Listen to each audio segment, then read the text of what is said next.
Ya, Bismillahirrahmanirrahim. Assalamualaikum warahmatullahi wabarakatuh. Ya, bagaimana kabarnya anak-anak semuanya?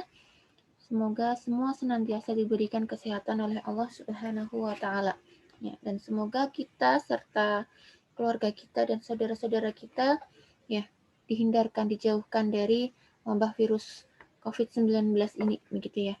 Ya, alhamdulillahirabbil alamin. Segala puji kita panjatkan kepada Allah Subhanahu wa taala yang masih melimpahkan begitu banyak kenikmatan kepada kita semua, ya, nikmat sehat yang luar biasa. Ya, meskipun pada kesempatan kali ini proses belajar kita masih menggunakan mode daring begitu, belum bisa bertemu secara langsung, secara luring. Ya, pada kesempatan kali ini saya ingin menyampaikan materi PKWU begitu ya untuk kelas 12 semester 1 ini. Seperti yang sudah saya sampaikan kemarin, bahwa pada pertemuan kali ini kita akan belajar tentang pengolahan makanan khas daerah termodifikasi dari bahan pangan nabati dan hewani begitu. Nah, terkait dengan pengolahan makanan khas daerah yang termodifikasi begitu. Ya, dari bahan pangan nabati dan hewani, kita perlu belajar terlebih dahulu. Ya, pada konsep kali ini kompetensi dasar yang akan kita capai adalah 3.1-nya di sini memahami perencanaan usaha pengolahan makanan khas daerah yang dimodifikasi dari bahan nabati dan hewani meliputi ide dan peluang usaha, sumber daya administrasi, dan pemasaran. Kemudian KD 4.1-nya yaitu menyusun perencanaan usaha pengolahan makanan khas daerah yang dimodifikasi dari bahan pangan nabati dan hewani meliputi ide dan peluang usaha, sumber daya, administrasi, dan pemasaran.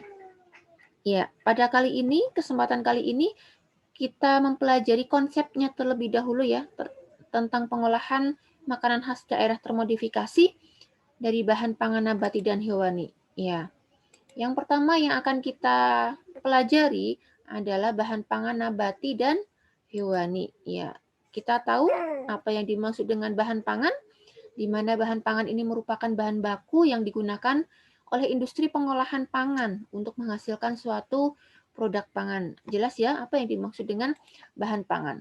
Nah, di sini bahan pangan itu terbagi menjadi dua, yaitu bahan pangan nabati dan bahan pangan hewani. Sudah jelas, insya Allah semuanya juga sudah paham apa itu bahan pangan nabati dan bahan pangan hewani, bedanya di mana.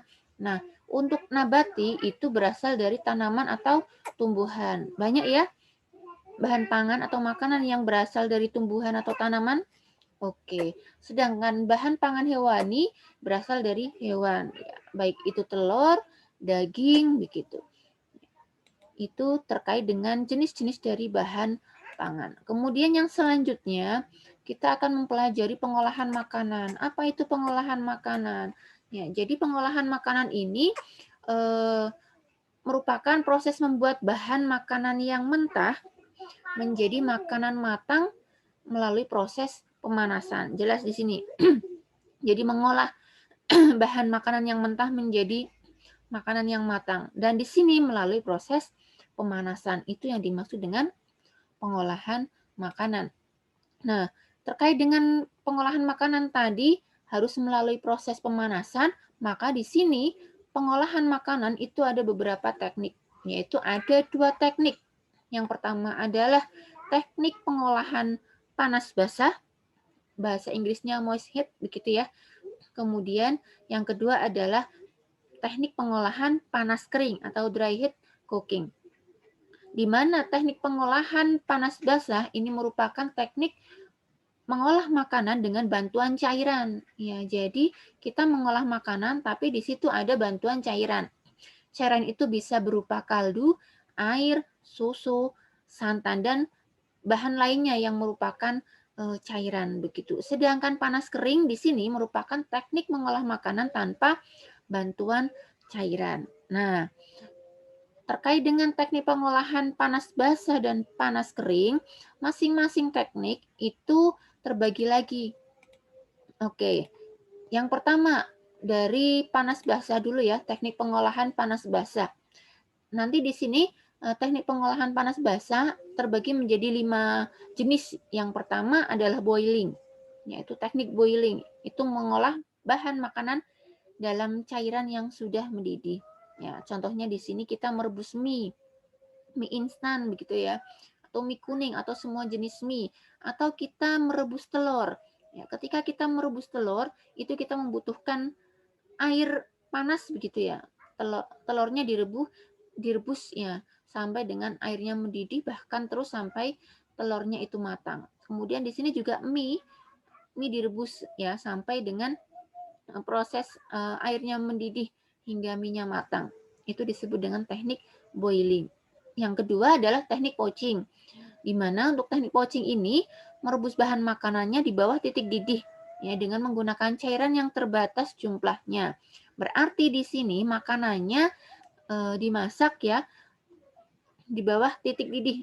Artinya sebelum mendidih makanan sudah selesai, sudah matang begitu. Sudah dianggap matang seperti itu. Itu yang disebut dengan teknik poaching, dan cairannya juga yang digunakan cukup terbatas. Nah, ini di sini contoh gambarnya adalah merebus telur ya, yang mana telurnya sudah diceplok, telur rebus ceplok. Begitu, yang mana bagian dalamnya tidak sampai kuningnya itu tidak sampai matang sempurna begitu. Kemudian yang ketiga adalah teknik braising, di mana teknik merebus bahan makanan dengan cairan yang sedikit ya, kira-kira setengah dari bahan yang akan direbus dalam panci ya, dengan menggunakan api kecil secara perlahan-lahan ya. Di sini ya contohnya kita masak rendang begitu, terus masak tongseng begitu, cairannya cukup sedikit saja, kemudian apinya kecil dan dimasak secara perlahan-lahan hingga masakannya itu sampai matang sempurna begitu. Kemudian teknik panas basah yang berikutnya, yang keempat, yaitu dengan teknik stewing, di mana untuk teknik stewing di sini atau dikenal dengan bahasa menggulai, ini mengolah bahan makanan yang terlebih dahulu ditumis bumbunya. Jadi bumbunya ditumis dulu, kemudian direbus dengan cairan yang berbumbu dengan api yang sedang. Ya, stewing itu berbeda dengan tadi teknik yang sebelumnya, yaitu teknik braising ya. Kalau braising ini cairannya sedikit ya, apinya kecil. Tapi kalau dengan teknik yang stewing ini cairannya itu banyak begitu dan apinya sedang. Kemudian yang keempat adalah teknik steaming, di mana memasak bahan makanan dengan uap air yang mendidih. Nah, jadi di sini yang dipakai adalah uapnya atau men-steaming gitu.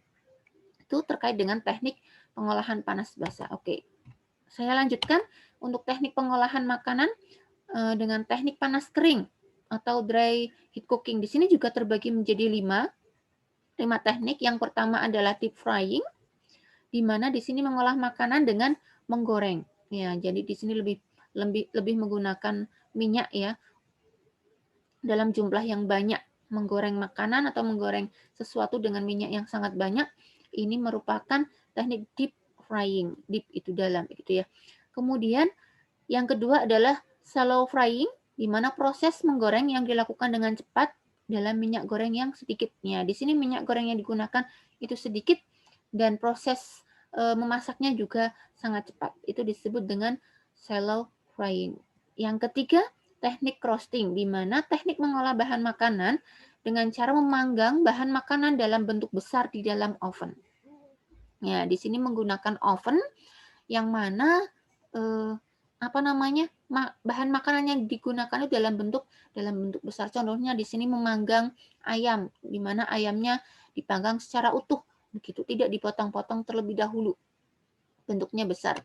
Ya, kemudian untuk teknik yang berikutnya pada teknik panas kering yaitu dengan baking. Ya, baking di sini teknik pengolahan dengan oven tapi menggunakan panas dari segala arah. Nah, di sini bedanya tadi.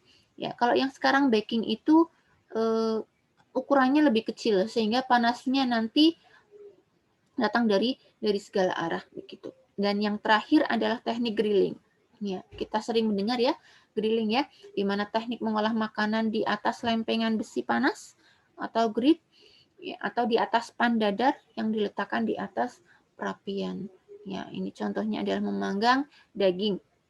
Ya, di mana di sini besinya sangat panas karena sudah dipanaskan dari api. Itu disebut dengan grilling. Ya, insya Allah sudah jelas ya terkait dengan teknik pengolahan makanan. Nanti kalian bisa mempelajari kembali terkait dengan berbagai macam teknik pengolahan makanan. Apakah itu panas basah atau panas kering. Kemudian menggunakan teknik yang mana. Nah, yang selanjutnya terkait dengan pengolahan makanan khas daerah yang termodifikasi, kita belajar terlebih dahulu apa yang dimaksud dengan makanan khas daerah. Ya, insya Allah semua juga sudah jelas. Yang dimaksud dengan makanan khas daerah ini merupakan sebuah menu masakan yang menjadi ciri khas suatu daerah atau suatu kawasan, di mana suatu masakan atau kuliner ini memang menjadi identitas sebuah daerah di tanah air. Ya, banyak sekali contohnya makanan khas daerah. Ya, di sini saya berikan beberapa contoh terkait dengan makanan khas daerah yang ada di Indonesia. Contohnya mie Aceh ya. Itu berasal dari Aceh. Bika Ambon, meskipun katanya berasal dari kata-kata Ambon, tapi ternyata Bika Ambon ini berasal dari Sumatera Utara. Kemudian ada rendang dari Sumatera Barat, gitu ya. Dan masih banyak yang lain. Kerak telur, ya kita tahu kerak telur itu dari Jakarta. Rujak cingur dari Jawa Timur. Keripik buah, ya ini dari Malang. Entah itu buah apel, banyak sekali ya pengolahan makanan dari keripik buah. Terus ada papeda dari Papua, ayam betutu dari Bali, keripik oncom dari Bandung. Ini adalah beberapa contoh makanan khas daerah yang ada di Indonesia. Begitu. Nah, kemudian dari pengolahan makanan khas daerah ini yang akan kita pelajari ini adalah makanan khas daerah tapi yang dimodifikasi.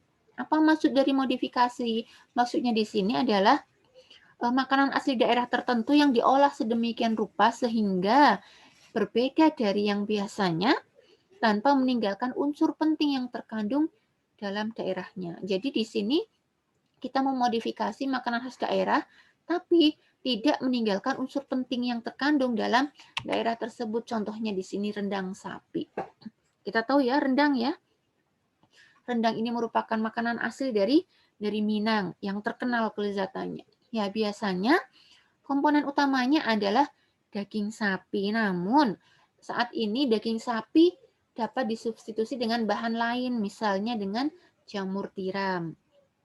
Nah, hasil modifikasinya adalah rendang jamur tiram yang tidak kalah enaknya dengan rendang daging sapi. Jadi di sini makanan khas daerahnya adalah rendang, kemudian dimodifikasi yang biasanya dari daging, dimodifikasi dengan jamur tiram. Ya, di sini unsur pentingnya itu tidak hilang. Ya, di sini masih terasa rendang khas Minangnya. Ya, di sini saya berikan beberapa contoh ya terkait dengan makanan yang sudah dimodifikasi, modifikasi makanan khas daerah. Di sini contohnya adalah nigiri balado. Ya, nigiri balado ini khas Padang. Ya, ikan teri yang di balado. Ya, kemudian di sini dimodifikasi yaitu dengan cara nigiri teri balado sushi. Sushi kalian tahu ya sushi ya? Ya makanan khas dari luar dari Jepang ya, begitu ya. Kemudian di sini ada ayam geprek Lombok ya. Ayam geprek Lombok ini khas dari daerah NTT. Kemudian dimodifikasi yang menjadi ayam geprek mozzarella. Ini berasal dari daging ayam yang biasanya ayamnya digeprek, di sini dimodifikasi dengan ditambahkan mozzarella. Ya. Kemudian ada lagi contohnya telur bebek ya. Yang biasanya untuk daerah Jakarta Betawi ya, kerak telur. Kalian tahu ya insya Allah ya. Kerak telur itu kan biasa dari daerahnya Jakarta Betawi. Di sini dimodifikasi menjadi kerak telur keju. Bu, meskipun itu modifikasinya cuma diberikan keju, itu termasuk yang sudah dimodifikasi. Iya betul, karena biasanya kerak telur tanpa ada keju gitu ya, atau tanpa ada meses misalkan ya, meses seres gitu ya. Ini diberi taburan keju untuk ada modifikasi tertentu gitu. Ayam betutu yang tadi dari Bali gitu ya. Nah, ini diubah dimodifikasi menjadi ayam betutu aneka rasa. Insya Allah itu yang bisa saya sampaikan. Syukron jazakumullah. Semoga apa yang saya sampaikan pada pertemuan kali ini bisa memberikan keberkahan, bermanfaatan untuk kita semua dalam rangka thalabul ilmi, insya Allah, dalam rangka belajar. Ya, insya Allah sampai di sini terlebih dahulu. Untuk kegiatan berikutnya silahkan pantau di Edu Fikri. Syukran jazakumullah. Assalamualaikum warahmatullahi wabarakatuh.